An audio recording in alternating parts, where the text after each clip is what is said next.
नमस्कार। संजूशा मैडम ने आज अपने बच्चे के बारे में एक समस्या बताई कि वो बाहर जाने से परहेज़ करती है, बाहर जाती नहीं है, खाना नहीं खाती है और माँ या बाप इनमें से कोई एक ना हो तो विचलित हो जाती है। इसके ऊपर मैंने कहा था कि किसी और पालकों को ऐसी समस्या आई हो, उन्होंने क्या उपाय किए, तो वे यहाँ पे साझा करें।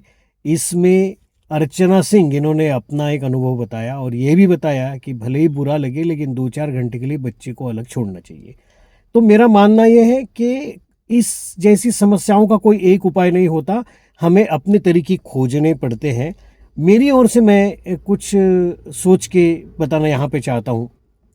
तो बात ऐसी है कि अगर बच्चा बाहर जाना नहीं चाहता, बाहर के लोगों से मिलना नहीं चाहता, अनजान लोगों से, तो उन्हें ही हमने अपने घर में बुलाना चाहिए। बार-बार बुलाना चाहिए ताकि अपना बच्चा उनके साथ में कम्फ़र्ट हो और कभी मौका पड़े तो उनके साथ में कुछ पल के लिए, कुछ समय के लिए बाहर ले जाने की अनुमति भी देनी चाहिए।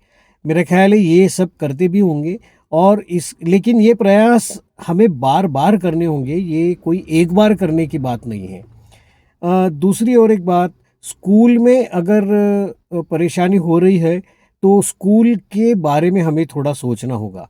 मैं यहाँ पे एक उपाय के तौर पर तो नहीं, लेकिन हम हमारी एक बात बताते हैं कि हमने एक छोटा-सा ऐसे लर्निंग सेंटर खोला है जिसका नाम है नो स्कूल।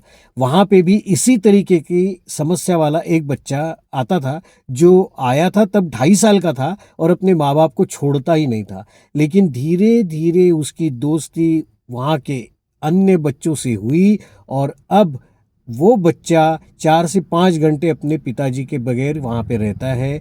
जो भी करता है उसका हम लोग स्वागत करते हैं। उससे कोई ज़ोर ज़बरदस्ती करके पढ़ाई करने की और लिखाई करने की कोई बात हम नहीं देते, लेकिन उसकी सिखाई होती है।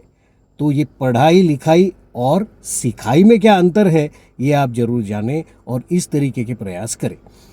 अनबॉक्स के अंदर भी बराबर 6 साल के बच्चे के लिए एक बहुत बढ़िया एक्टिविटी है। ये तो शुरुआत है।